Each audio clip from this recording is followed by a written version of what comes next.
علیکم۔ غامدی صاحب کے ساتھ رمضان میں خصوصی نشریات کو لے کر حاضر خدمت ہے۔ دنیا نیوز کے پلیٹ فارم سے ہماری کوشش ہوتی ہے کہ اس مہینے میں لوگ اللہ تعالیٰ سے اپنے تعلق کو مزید مضبوط تر کریں۔ قرآن مجید کی روشنی میں ساتھ آپ صلی اللہ علیہ وسلم کی نسبت سے جو روایتیں ہم تک پہنچتی ہیں، جس میں ایمان کی، اخلاق کی، دین کی معرفت اور حقیقت سے متعلق موضوعات ہیں، ان کو بھی زیر بحث لے کر آئیں، اور آپ لوگوں کے قلوب و اذہان میں کوئی سوال اٹھتا ہے تو وہ بھی غامدی صاحب کی خدمت میں رکھیں۔ آغاز کرتے ہیں حضرت سابق ہمارے ساتھ تشریف فرمائے جناب جاوید احمد غامدی صاحب۔ السلام علیکم غامدی صاحب۔ وعلیکم ہم السلام۔ سب بہت شکریہ، رمضان کے اندر آپ اتنے اہتمام سے اس نشریات میں شریک ہیں۔ آغاز کرتے ہیں قرآن مجید کے حوالے سے، ہم پہلے حصے میں چیزوں کو زیر بحث لاتے ہیں۔ ہم سب آج جس موضوع کا میں نے انتخاب کیا ہے وہ توبہ ہے۔ توبہ سے متعلق قرآن مجید میں مختلف مقامات پر بہت ساری باتیں کہی گئی ہیں۔ ایک چیز کا انتخاب کر کے ترجمہ رکھتا ہوں، یہ ترجمہ ہے قرآن مجید کی سورہ نساء کی آیت 17 کا۔ یہ بات البتہ واضح رہنی چاہیے کہ اللہ پر توبہ قبول کرنے کی ذمہ داری انہی لوگوں کے لیے ہے جو جذبات سے مغلوب ہو کر کوئی گناہ کر بیٹھتے ہیں، پھر جلدی ہی توبہ کر لیتے ہیں۔ سو وہی ہے جن پر اللہ عنایت کرتا ہے اور ان کی توبہ قبول فرماتا ہے، اور اللہ علیم و حکیم ہے۔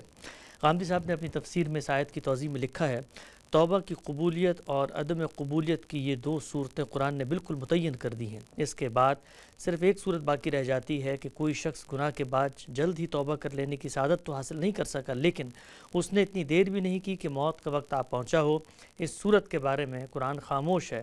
استاد امام کے الفاظ میں یہ خاموشی جس طرح امید پیدا کرتی ہے، اسی طرح خوف بھی پیدا کرتی ہے۔ قرآن حکیم کا منشا یہی معلوم ہوتا ہے کہ معاملہ خوف و رجا کے درمیان ہی رہے۔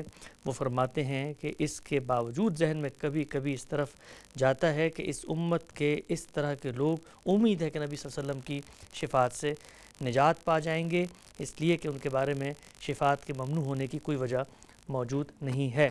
غامدی صاحب، اللہ تعالیٰ نے انسان کو بنایا، انسان کی فطرت کو تخلیق کیا، ظاہری بات ہے وہ خالق ہے، وہ جانتا ہے کہ ہم خطا، نسیان، سہو اس کے پتلے ہیں۔ اجرت پرستی میں کوئی غلطی بھی کر بیٹھتے ہیں اور اہوا کی پیروی میں بھی مشغول ہو جاتے ہیں، جس سے کوتاہی ہو جاتی ہے، گناہ ہو جاتا ہے۔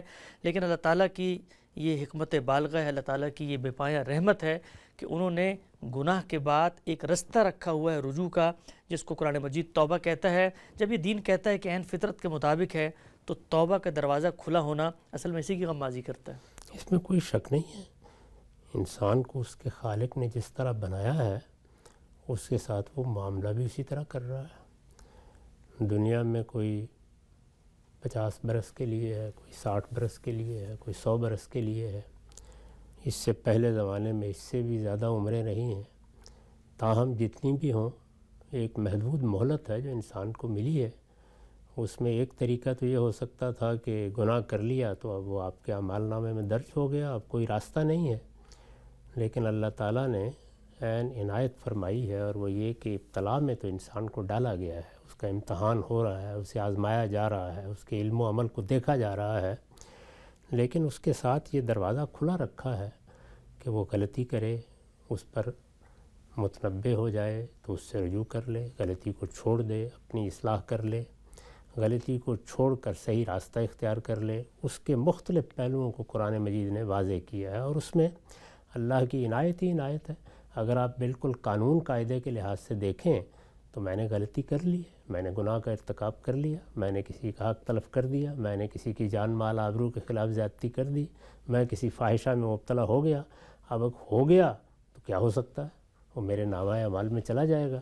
لیکن اللہ تعالیٰ نے کرم فرمایا اور یہ کہا کہ اگر تم نے جذبات میں آ کر غلطی کر لی ہے، اور بڑی سے بڑی غلطی بھی کر لی ہے، جس کو یہاں اسی آیت میں سوم بجہالہ کہا ہے، یعنی جذبات سے مغلوب ہو گیا آدمی، اپنے اوپر قابو نہیں رکھ سکا، خواہشات سے مغلوب ہو کر، جذبات سے مغلوب ہو کر کسی بڑے گناہ کا ارتکاب کر بیٹھا، پھر فوراً احساس ہوا کہ یہ میں کیا کر بیٹھا ہوں۔ جیسے عام طور پر صالحین کے بارے میں ہم دیکھتے ہیں کہ اگر ان سے کوئی غلطی ہو جاتی ہے تو بعض اوقات ندامت اس غلطی سے بھی بڑھ کر نیکی بن جاتی ہے، تو پھر اس کو بھی نادم ہونے کی توفیق ہوئی، نادم ہونے کی توفیق ہوئی تو اپنے رب کی طرف لوٹے گا۔ اسی لوٹنے کو عربی زبان میں توبہ کہا جاتا ہے، یعنی میں نے اپنے پروردگار کی نافرمانی کر دی تھی، میں غلط راستے پر چل نکلا تھا، میں نے اپنی راہ کھوٹی کر دی تھی، میں لوٹ کر واپس آ رہا ہوں۔ آپ واپس آتے ہیں تو اس میں ندامت بھی ہوتی ہے، اس میں اللہ تعالیٰ کی طرف رجوع بھی ہوتا ہے، اس میں اس کی بارگاہ رحمت میں آپ درخواست بھی کرتے ہیں کہ وہ دوبارہ قبول کر لے۔ سیدنا مسیح نے اس کو بڑی ہی خوبصورت تمثیل میں بیان کیا ہے کہ یہ ایسے ہی ہے کہ جیسے کسی بھیڑوں کو چرانے والے کی کوئی ایک بھیڑ گم ہو جائے، تو وہ بعض اوقات جو بھیڑیں اس کے پاس ہوتی ہیں اور اس کی وفاداری کے ساتھ اسی کے باڑے میں ٹھہری ہوتی ہیں، ان کو بھی چھوڑ کر اس کو ڈھونڈنے کے لیے نکل کھڑا ہوتا ہے۔ تو اس طرح انہوں نے سمجھایا ہے کہ گناہ گار کا معاملہ اللہ تعالیٰ کے ساتھ بھی یہی ہے، اور پھر جب وہ بھیڑ اس کو مل جاتی ہے تو وہ اس کو ہاتھوں میں اٹھائے ہوئے خوشی کے ساتھ سرشار واپس آتا ہے کہ میری بھیڑ مجھ کو مل گئی۔ تو جس وقت بندہ توبہ کرتا ہے، اپنے پروردگار کی طرف رجوع کرتا ہے، تو ایسی ہی مسرت، ایسی ہی خوشی اس کے پروردگار کو ہوتی ہے اور وہ اس کی رحمت کا مستحق ہو جاتا ہے۔ تو یہاں بھی دیکھیے یہ کہا ہے کہ میں نے اپنے اوپر لازم کر رکھا ہوا ہے کہ اگر کوئی شخص بڑے سے بڑا گناہ کر کے فوراً میری طرف لوٹ آئے گا تو میں اس کے اس رجوع کو قبول کر لوں گا اور اس کی غلطی معاف کر دوں گا۔ اسی طرح یہ بتایا ہے کہ جب میرے خوف سے، اس اندیشے سے کہ کوئی شخص میری گرفت میں نہ آ جائے، وہ اپنے آپ کو بڑے گناہوں سے بچاتا ہے، تو چھوٹی چھوٹی غلطیاں میں ویسے ہی معاف کر دیتا ہوں۔ اسی طرح فرمایا ہے کہ بڑے سے بڑے گناہ کا ارتکاب کرنے کے بعد بھی جب آدمی توبہ کرتا ہے، رجوع کرتا ہے، لوٹتا ہے، تو اس کی جو پہلے غلطیاں ہوتی ہیں اور اس کے نامہ اعمال میں غلطی یا گناہی کے طور پر درج ہوتی ہیں، ان کی جگہ بھی اس کی توبہ قبول کر کے نیکیاں درج کر دی جاتی ہیں۔ تو یہ سب اللہ کی عنایتیں، اللہ کا کرم، اللہ کی رحمت، اللہ کا عفو درگزر ہے، جس پر بندوں کو اس کا شکر گزار ہونا چاہیے۔ البتہ یہ بتا دیا ہے کہ اگر تم ساری زندگی یہی کرتے رہے، گناہ کے معاملے میں نہ کبھی تنبیہ ہوئی، نہ توجہ ہوئی، نہ کبھی رجوع ہوا، نہ کبھی معافی مانگی، نہ کبھی اصلاح کی، اور جب دیکھا کہ موت دروازے پر دستک دے رہی ہے، اب تو دنیا سے جانے کا وقت آ گیا ہے، اس وقت توبہ کر لی، تو اللہ کے ہاں یہ کوئی توبہ نہیں ہے۔ تو دونوں چیزیں بیان کر دی ہیں، یعنی وہ موقع کون سا ہے جس میں اللہ لازماً توبہ قبول کر لیتے ہیں، وہ موقع کون سا ہے کہ جس میں اللہ کبھی توبہ قبول نہیں کرتے۔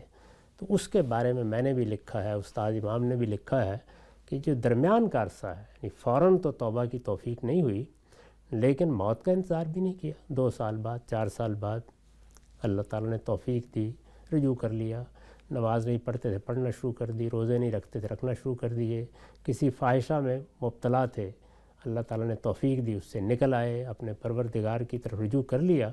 تو اس کے معاملے میں قرآن مجید میں خاموشی اختیار کی گئی ہے۔ خاموشی کے بارے میں یہی کہا جا سکتا ہے کہ یہ مقصد ہے کہ بندہ اس میں امید میں بھی رہے، اس لیے کہ اللہ تعالیٰ نے یہ تو نہیں کہا کہ میں نہیں معاف کروں گا، تو معافی کا بھی امکان ہے، اور اندیشہ بھی ہے کہ کہیں پکڑی نہ لے کہ میں نے تو یہی وعدہ کیا تھا کہ فوراً لوٹو گے تو میں معاف کر دوں گا۔ تو یہ جو بیم و رضا ہے یا خوف اور امید کے درمیان کی صورتحال ہے، یہی بندے کو پابرجا رکھتی ہے، یہ اپنے رب سے اس کے تعلق کو استوار رکھتی ہے۔ اس میں پھر وہ کیا کرے گا؟ وہ یہ کہ زیادہ سے زیادہ اپنے پروردگار سے درخواست کرتا رہے گا، اپنے گناہوں پر ندامت کا اظہار کرتا رہے گا، بار بار وہ دعائیں کرتا رہے گا جو پیغمبروں نے سکھائی ہیں، جس میں یہ اعتراف کیا جاتا ہے صبح کی نمازوں میں، شام کی نمازوں میں، پروردگار ہم نے اپنی جان پر بہت ظلم ڈھالیا، تو ہمیں معاف فرما دے، تو ہی معاف فرمانے والا ہے۔ چنانچہ اب آگے کے بارے میں بھی جو کچھ قرآن سے معلوم ہوتا ہے وہ یہی ہے کہ استحقاق کی بنیاد پر تو بہت کم لوگ ہوں گے جو قیامت میں جنت کے لیے منتخب ہو جائیں گے، ان کی تعداد زیادہ نہیں ہوگی۔ استحقاق کا مطلب یہ ہے کہ ان کے ہاں اعمال ایسے عمدہ رہے کہ گویا حساب کتاب کے بغیر ہی وہ جنت کی مستحق ہے، یا اگر کوئی حساب ہوا بھی ہے تو اس میں ان کا میزان کا پلڑا بھاری رہا ہے، تو وہ تو استحقاق کی بنیاد پر ہوں گے۔ باقی لوگوں کے لیے عفو درگزر ہے، تو عفو درگزر کے یہ سارے پہلو ہیں، یعنی کب معافی مانگی ہے، کس طرح مانگی ہے، کن حالات میں مانگی ہے تو بعد میں کیا رویے رہے ہیں، اصلاح کر لی ہے تو کتنی اصلاح کی ہے۔ تو مجموعی رویے کو دیکھنے کے بعد اللہ تعالیٰ کی رحمت پھر جوش میں آئے گی اور وہ بہت لوگوں کو معاف کرے گی۔ وہ تو یوں سمجھ لیجئے کہ پھر سب کے لیے معافی ہے، بہت ہی تھوڑے لوگ رہ جائیں گے جو پھر جہنم کا ایندھن بنیں گے۔ یہی بات قرآن سے معلوم ہوتی ہے۔ اللہ تعالیٰ ہمیں بھی اس کا مستحق بنائے گا۔ ہم صاحب یہ بیان فرمائیے کہ جب اللہ تعالیٰ کہتے ہیں کہ لوگ گناہوں پر توبہ کرتے ہیں، رجوع انابت کا رویہ ان میں نظر آتا ہے، تو اللہ تعالیٰ کی بھی جو بے پایاں رحمت ہے وہ متوجہ ہوتی ہے، اور اللہ تعالیٰ اپنی شفقت کا اظہار کرتے ہوئے ان کو درگزر فرما دیتے ہیں۔ کیٹیگری کون سی ہوتی ہے گناہوں کی؟ بڑے گناہ ہو گئے ہیں، لوگوں سے متعلق گناہ ہیں، شریعت سے متعلق گناہ ہیں، کوئی چھوٹے موٹے گناہ ہیں، کن گناہوں کی توبہ انسان کرتا ہے تو اللہ تعالیٰ فی الفور معاف کر دیتے ہیں؟ ہر گناہ کے بارے میں یہی کہا، بڑے سے بڑے گناہ کے بارے میں یہ بات کہی، یا بلون السوء بجہالہ میں ہر طرح کے گناہ شامل ہیں۔ یعنی انسان نے فواحش کے باب میں کسی بڑے گناہ کا ارتکاب کر لیا، وہ ہم جانتے ہیں کہ کون کون سے گناہ اس باب میں آتے ہیں۔ کسی کی حق تلفی کی ہے، یہ بہت بڑا گناہ ہے۔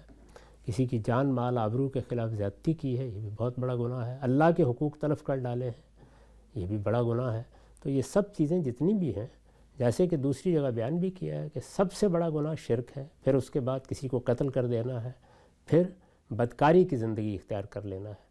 سورہ فرقان میں اس کو بیان کیا ہے، وہاں پر بھی یہ کہہ دیا ہے کہ اگر اس نے اصلاح کر لی ہے، توبہ کر لی ہے، تو اسی میں یہ بشارت دی ہے کہ پھر اس کی برائیوں کی جگہ بھی اللہ تعالیٰ نیکیاں لکھ دیتے ہیں۔ تو یہ سب اللہ کے کرم اور ان کی عنایتیں ہیں۔ بڑے گناہوں میں سے جن کو ہمارے ہاں کبیرہ گناہ کہا جاتا ہے، انہیں اگر متعین کرنا ہو تو میں نے اپنی کتابوں میں واضح کر دیا ہے کہ سورہ بنی اسرائیل میں جو 10 احکام دیے گئے ہیں، یعنی جو احکام 10 ہیں قرآن کے 10 کمانڈمنٹس ہیں، ان کی خلاف ورزی کی جاتی ہے تو اس سے کبیرہ گناہ پیدا ہو جاتی ہے۔ نقطہ واضح ہوا، آگے بڑھاتے ہیں سلسلہ گفتگو کو۔ توبہ ہی سے متعلق سورہ ہود کی آیت میرے سامنے ہے، آیت نمبر 52۔ ارشاد فرمایا، میری قوم کے لوگوں اپنے رب سے معافی مانگو، پھر اس کی طرف پلٹو، وہ تم پر چھاجو می برسائے گا اور تمہاری قوت پر مزید قوت کا اضافہ کرے گا، تم مجرم ہو کر روگردانی نہ کرو۔ خان صاحب نے اس کی تفسیر میں لکھا ہے کہ توبہ کے 2 ارکان ہیں، ایک یہ کہ آدمی غلطی سے دستبردار ہو جائے، اور دوسرا یہ کہ صحیح بات کی طرف پلٹ آئے۔ پہلے رکن کے لیے قرآن مجید میں استغفار اور دوسرے کے لیے توبہ کا لفظ آتا ہے۔ آمدی صاحب کے استاد مولانا امین حسن اصلاحی اپنی تفسیر میں لکھتے ہیں، ان میں سے پہلے کی بنیاد خشیت پر ہے اور دوسرے کی محبت پر، پھر شعور اور احساس ان کا لازمی جز ہے۔ جب تک یہ تمام عناصر جمع نہ ہوں، مجرد توبہ توبہ یا استغفر اللہ کہنے کے ورد سے توبہ وجود میں نہیں آتی جو خدا کے ہاں مقبولیت کا درجہ پائے۔ ہم سب ہمارے ہاں ہم نے دیکھا ہے جمعے کی نمازوں میں، اسی طریقے سے مذہبی اجتماعات میں ہر وقت کہا جا رہا ہوتا ہے، یا اللہ مجھے معاف فرما دے، ہم توبہ کرتے ہیں، تمام گناہوں سے معاف فرما دے، اللہ بری فرما دے۔ ایک رسمی سی توبہ ہماری زبان پر آتی ہے۔ اللہ تعالیٰ کو جو توبہ مطلوب ہے وہ پورے شعور، پورے انسان کے جس کو آپ کہتے ہیں اعماق کے اندر اترا ہوا اعتراف، اس کے نتیجے میں کارگر ہوگی، یا محض زبان سے کہنا ہی بھی کسی حد تک کوئی کارگر ہو سکتا ہے؟ سرتاسر ایک عملی چیز ہے۔ زبان سے تو اصل میں اس عمل میں جو ہماری نیت ہے اس کا اظہار ہوتا ہے۔ یعنی ہم زبان سے سبحان اللہ بھی کہتے ہیں، الحمدللہ بھی کہتے ہیں، اذکار بھی کرتے ہیں، قرآن مجید کی تلاوت بھی کرتے ہیں، اسی طرح نماز میں بھی بہت سی چیزیں پڑھتے ہیں۔ تو زبان سے تو الفاظ نکل رہے ہوتے ہیں نا، اصل چیز یہ ہے کہ آپ نے اپنے باطن میں کیا چیز محسوس کی ہے۔ تو توبہ تو سب سے پہلے باطن میں ایک احساس کے طور پر پیدا ہوتی ہے، اس کے بعد وہ ہمارے وجود کا احاطہ کرتی ہے۔ یعنی ہم نے اپنی غلطی کو سمجھ لیا، اپنے گناہ کا اعتراف کر لیا، گناہ کے معاملے میں متنبہ ہو گئے، یہ تسلیم کر لیا کہ غلطی ہوئی ہے، اس کے بعد اپنے رب کی طرف لوٹ رہے ہیں۔ اگر تلافی ہو سکتی ہے تو تلافی کرنے کے لیے تیار ہیں، اپنی اصلاح کا شدید جذبہ اپنے اندر رکھتے ہیں، اور اب کوشش کر رہے ہیں کہ آئندہ اس گناہ کا ارتکاب نہ ہو۔ پھر ہو جاتا ہے، انسان ہے، لیکن کوشش کر رہے ہیں۔ تو یہ اس کے لازمی عناصر ہیں، یہ اگر کہیں پائے جاتے ہیں تو توبہ ہے، خواہ وہ زبان سے توبہ کے الفاظ کے ساتھ ادا ہوئی ہے یا نہیں ادا ہوئی۔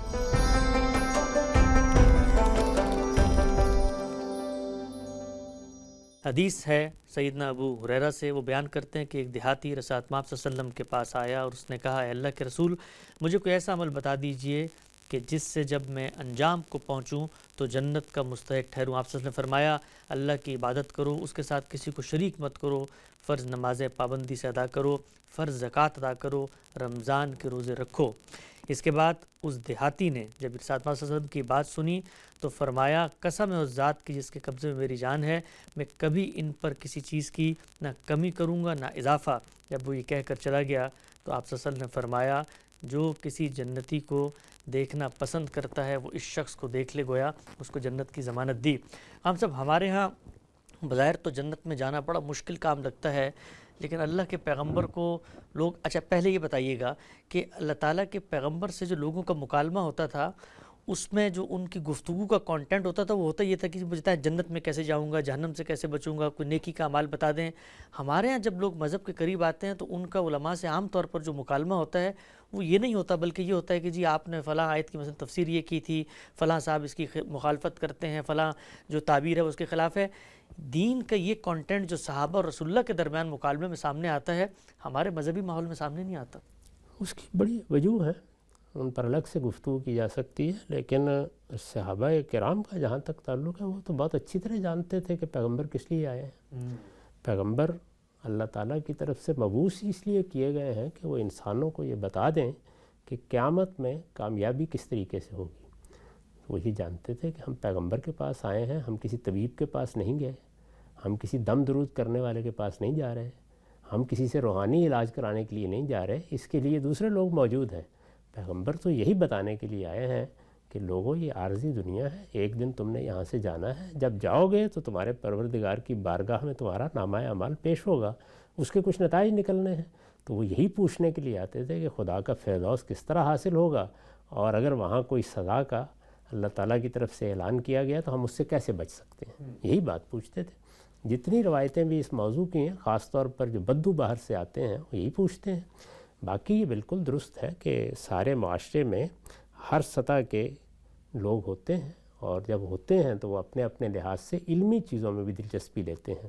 علمی چیزوں میں دلچسپی ایک ثانوی حیثیت رکھتی ہے۔ علماء اگر آپس میں کسی چیز کو سمجھنے میں، جاننے میں، کسی چیز کے اطلاق میں مکالمہ کریں تو وہ بھی عبادت ہی ہے، اس لیے کہ وہ اللہ کی بات سمجھنے کی کوشش کر رہے ہیں، فکر کر رہے ہیں، غور کر رہے ہیں، اس لیے کہ ان کو دین سمجھانا ہے۔ لیکن میرے خیال میں عام آدمی کی تو دلچسپی یہی ہونی چاہیے کہ وہ اللہ کی کتاب پڑھے۔ اللہ نے اپنی کتاب میں یہ اہتمام کر دیا ہے کہ اس کا سادہ ترجمہ اگر آدمی پڑھنا شروع کر دے تو بنیادی پیغام پہنچ جاتا ہے۔ بنیادی پیغام بہت سادہ ہے، اس کائنات کا تنہا خالق، تنہا معبود، تنہا بادشاہ وہی ہے جو زمین و آسمان کا خالق ہے اور تمہارا خالق ہے۔ اس کو پہچانو، اس کی بارگاہ میں حاضری کی تیاری کرو، ایک دن تمہیں وہاں پیش ہونا ہے، اور یاد رکھو اس کے لیے تمہیں اپنے آپ کو زیادہ سے زیادہ پاکیزہ بنا کے رکھنا ہے۔ بس دین کی دعوت ختم ہو گئی، پیغمبر یہی بتانے کے لیے آئے ہیں، باقی تو تفصیلات ہیں۔ تو وہ تفصیلات ہیں جو علم بن جاتی ہیں، علم بن جاتی ہیں تو ظاہر ہے کہ علماء خواص اس میں دلچسپی بھی لیتے ہیں۔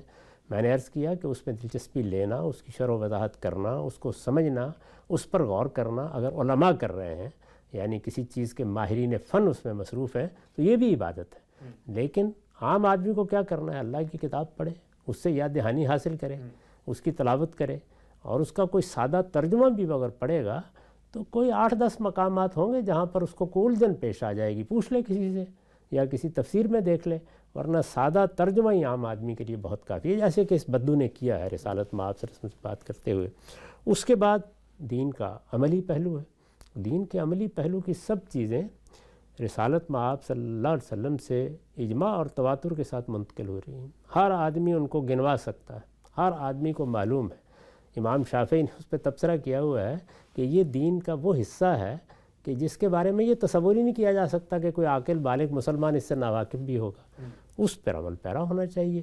اگر اس میں کوئی چھوٹی موٹی فہم کی مشکل پیش آتی ہے تو اپنے قریب کے کسی عالم سے پوچھ لینا چاہیے۔ عام آدمی کے لیے یہی چیزیں جی ہمارے ہاں یہ جو علمی بحثیں ہیں اور اس طرح کی چیزیں ہیں، یہ جن لوگوں کی دلچسپی کا موضوع ہو سکتی ہیں وہ ضرور یہ بحثیں کریں، لیکن علمی بحث کے بھی کچھ آداب ہیں۔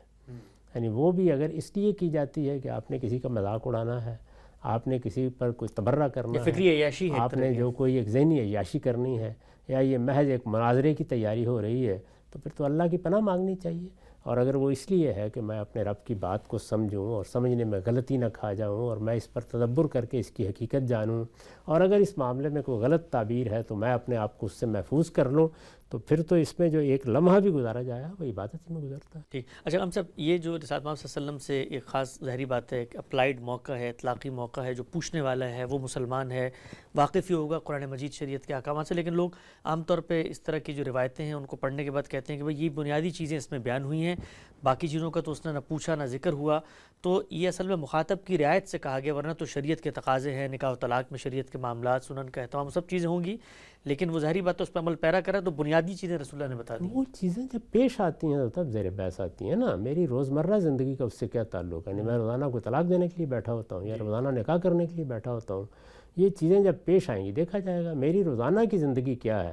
وہ تو دو ہی چیزیں ہیں، وہ عبادات ہیں جو مجھے انجام دینی ہے، جیسے نماز 5 وقت میں پڑھنی ہے، سال میں 1 مرتبہ روزے رکھنے ہیں، بنیادی چیزیں عبادات کی نوعیت کی ہر مسلمان واقف ہے، اور یا میرے اخلاقی تقاضے ہیں، یعنی میں ایک اخلاقی وجود ہوں، مجھے ماں سے، باپ سے، اعزہ سے، اقربا سے، سب سے اچھے اخلاق کے ساتھ پیش آنا ہے۔ تو دو ہی چیزیں، انہی دو چیزوں کا نام اسلام ہے۔ اور اخلاق کے بارے میں ہم جانتے ہیں کہ اللہ تعالیٰ نے اس کے لیے ایک حادثہ ہمارے اندر رکھ دی ہے، وہ خود دیکھ لیتا ہے، اس میں کسی کے پاس جانے کی ضرورت ہی نہیں ہوتی۔ اس میں تو پیغمبروں نے بھی یہی کہا کہ اپنے دل سے فتویٰ پوچھ لو، وہ بتا رہا ہوتا ہے۔ تو انسان کا ضمیر اس پہ شہادت دیتا ہے، اس میں کوئی زیادہ تردد کی ضرورت نہیں ہوتی۔ کہیں کوئی اطلاق کی معاملہ آ گیا، کوئی اپلائیڈ چیز ہے، اس میں غلطی ہو رہی ہے، پوچھ لے گا آدمی کسی سے۔